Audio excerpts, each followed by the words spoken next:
Hello friends, હું છું પૂનમ અને સ્વાગત છે તમારું મારી ચેનલ જસાણી ક્રિએશનમાં। આજે આપણે સરવાલ કટિંગ કરીશું, તો એના માટે પહેલાં તો તમે મારી ચેનલને સબસ્ક્રાઈબ ના કરી હોય તો કરી દેજો, બેલ આઇકનને પ્રેસ કરજો, કેમ કે મારા નવા વિડીયોની નોટિફિકેશન તમને બધાની પહેલાં મળે। તો સરવાલ માટે અહીં આપણે 2 મીટર કાપડ લીધું છે। સરવાલ માટે આપણે 3 મેઝરમેન્ટની જરૂર પડે છે। એક તો લંબાઈ, બીજી છે સીટની સાઇઝ અને ત્રીજું છે બોટમ રાઉન્ડ। તો સૌથી પહેલાં તો આપણે કાપડને ખોલી અને લંબાઈથી આપણે ડબલ ઘડીમાં વાળી લેવાનું છે। આવી રીતે તમે જોઈ શકો છો, અને 2 ઘડીમાં રાખ્યું છે, અને અહીં હું તમને મીટરમાં આપી દઉં છું। તો અહીં એક ઘડીનું મેઝરમેન્ટ આવે છે 1 મીટર, તો ટોટલ આપણે 2 ઘડીમાં રાખ્યું છે, તો થઈ ગયું 2 મીટર। તો સૌથી પહેલાં તો આપણે કોઈ પણ એક બાજુ લંબાઈમાંથી કાપડનો બેલ્ટ કાઢી લેવાનો છે। તો અહીંથી હું લંબાઈમાંથી કટ કરી લઉં છું। 8 મીટરનું હું માર્ક કરીશ અને ત્યાંથી આપણે કટ કરી લઈશું।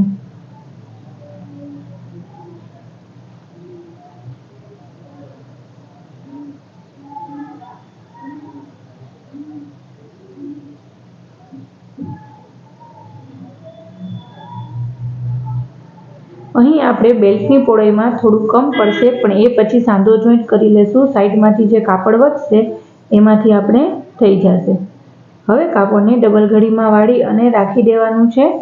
તો તમે જોઈ શકો છો, આવી રીતે 2 ઘડીમાં રાખી દીધું છે કાપડને। આ બાજુ આપણે ઓપન સાઈડ આવી ગઈ છે, 4 લેયરમાં કાપડ છે, અને પહેલી સાઈડ આપણે ઘડીમાં છે। તો સૌથી પહેલાં તો આપણે લંબાઈનો માપ લેવાનો છે।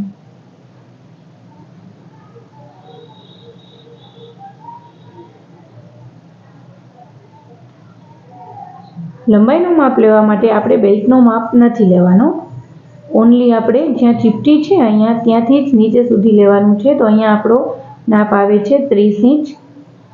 તો અહીં આપણે મોરી વાળવાનું રાખી દેવાનું છે અને ઉપર સિલાઈનું રાખી દેવાનું છે। તો ટોટલ આપણે 31.5 ઉપર આપણે નિશાન કરશું।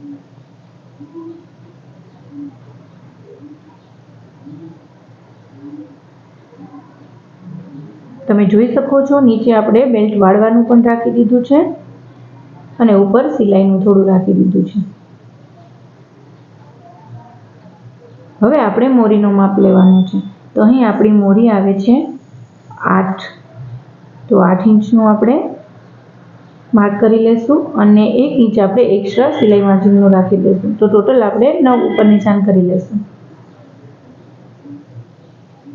હવે આપણે ઉપર જે નિશાન કર્યું છે એને આપણે સીધી લાઈન કરી લેશું।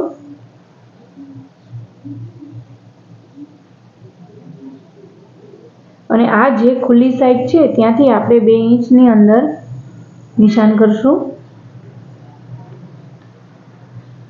2 ઇંચ નિશાન થઈ ગયું। હવે આપણે આસનનું માપ લેવાનું છે।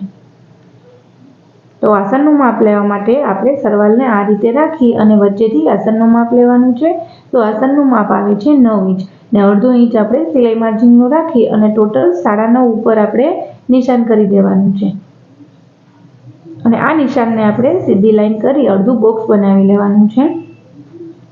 આ રીતે આપણે 2 ઇંચ રાખશું એક્સ્ટ્રા અહીં, તો જે અહીંયા ક્રોસમાં જે કાપડ જોઈન્ટ કરવો પડે છે એ નહીં કરવું પડે અને ખેંચાશે પણ નહીં। હવે આ નિશાનને નીચે આપણે મોરીની બાજુ ક્રોસમાં જોઈન્ટ કરી લેવાનું છે માર્જિન કરીને। તો અહીંથી આપણે જોઈન્ટ કરી લેશું।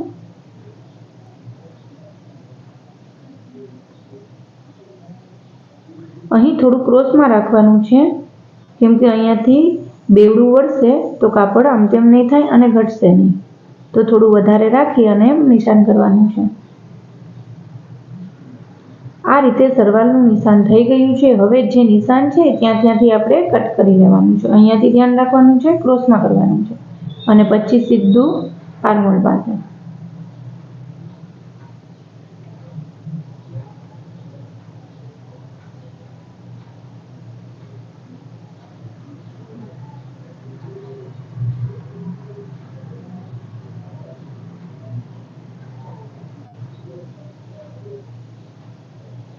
અને આ કોર્નર ઉપર પણ આપણે થોડું કટ કરી લેવાનું છે, કારણ કે ચપટી લઈએ ત્યારે આપણને મજા આવે।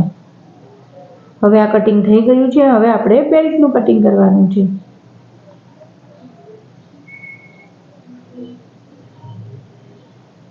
આટલો બેલ્ટ તો આપણે પહેલેથી જ રેડી રાખ્યો હતો, લંબાઈમાંથી આપણે કટ કરીને. તો પહેલાં તો આપણે બેલ્ટની પહોળાઈ જોઈ લઈએ. તો અહીં આપણી બેલ્ટની પહોળાઈ આવે છે 22 ઇંચ.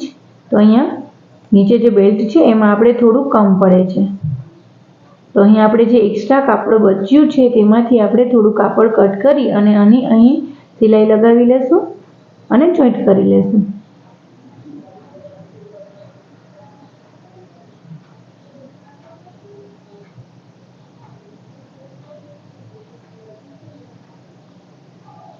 અહીં થઈ જશે આપણો બેલ્ટ પૂરો આવી ગયો છે કમ્પ્લીટમાં. અહીં આપણે ડબલ કાપડમાં બેલ્ટ રાખ્યો છે અને માપ પણ આપણે ડબલ કાપડમાં જ કર્યો છે, તો તમે જોઈ શકો છો. અને અહીં બેલ્ટની લંબાઈ છે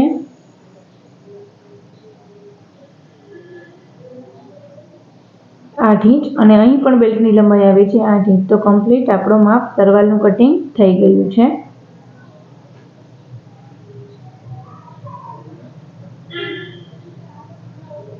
આ રીતે અહીંયા રાખી અને આપણે સાદું જોઈન્ટ કરી લેશું. બસ આવા જ નવા વિડીયો જોવા માટે મારી ચેનલને લાઈક, શેર એન્ડ સબસ્ક્રાઈબ કરજો. તમને વિડીયો ગમ્યો હોય તો યુઝફુલ લાગ્યો હોય તો કમેન્ટ કરી જરૂર બતાવજો. હવે મળીએ આપણે આપણા નેક્સ્ટ વિડીયોમાં. ત્યાં સુધી બાય બાય.